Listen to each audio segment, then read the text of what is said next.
In the autumn of 1932, a woman stood at her front gate and watched her husband walk down the road with a bundle over his shoulder, going to look for work in a city 300 miles away because there was none to be found where they lived. He promised to send money when he found something. He promised to write. And for a while he did.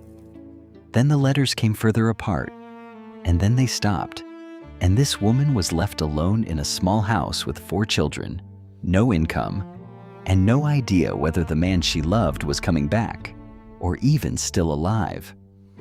What she did next, and what hundreds of thousands of women like her did in those years, is one of the great untold stories of the Great Depression. They didn't have much, but they knew how to make it last. It happened all across the country in 100 different ways. Some women were widowed and left with children and nothing else.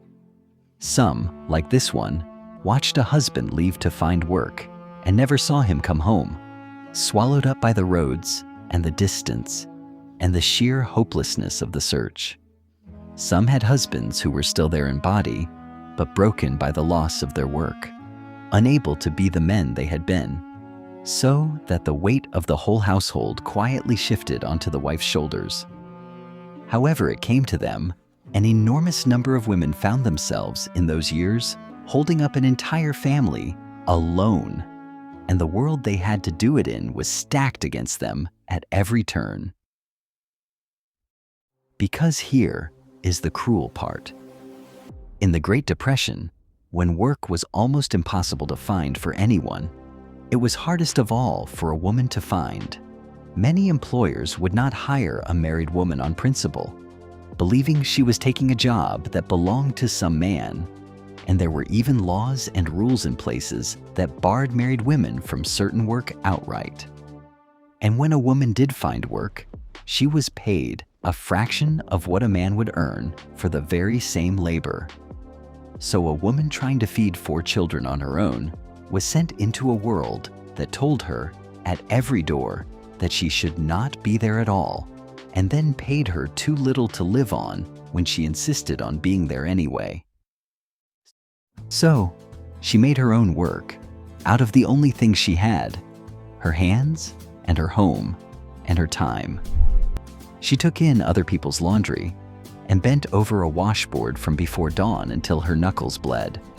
She took in sewing and mending and sat up past midnight by a lamp.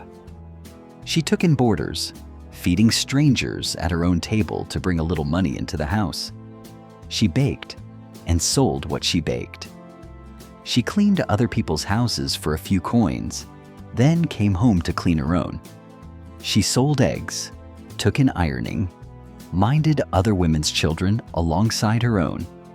There was almost no limit to what a determined mother would turn her hands to, and she did all of it while raising her children, keeping her house, and never once letting them see how frightened she was.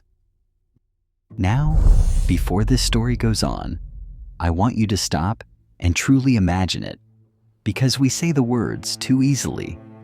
Picture being entirely alone, with 4 children looking to you for every meal, in a world that will barely give you work and barely pays you when it does, with no help coming and no certainty that it ever will. Could you carry that day after day, month after month, without letting the children see your fear? Write yes or no in the comments right now, honestly, before you read another line. Then keep going, because the strength these women showed came at a cost we rarely stop to count. Because the truth is that this strength was not free, and it would dishonor these women to pretend it was. A woman carrying a family alone in those years carried it in her body. She went without food so the children could eat, and grew thin and worn before her time. She worked herself into sickness and then worked through the sickness because there was no one else to do the work. She lay awake with a fear so heavy, it is a wonder any of them slept at all. And she did it inside, a loneliness that few people ever saw, keeping up a brave face at the church and the market and the school, because there was a shame in those years attached to a household without a man in it, as if the hardest working woman in the county had somehow failed, when in truth, she was performing a daily act of heroism that no one gave her a medal for. And she did it without much help from anyone. The safety net we know today did not exist for her. There was little in the way of aid for a woman with children, and what there was often came wrapped in judgment and shame. Her own family helped if they could, but in those years, everyone's family was stretched to breaking. Neighbors shared what little they had, a woman looking after another's children, a share of a garden, a loaf passed over a fence. That web of women helping women was real, and it mattered.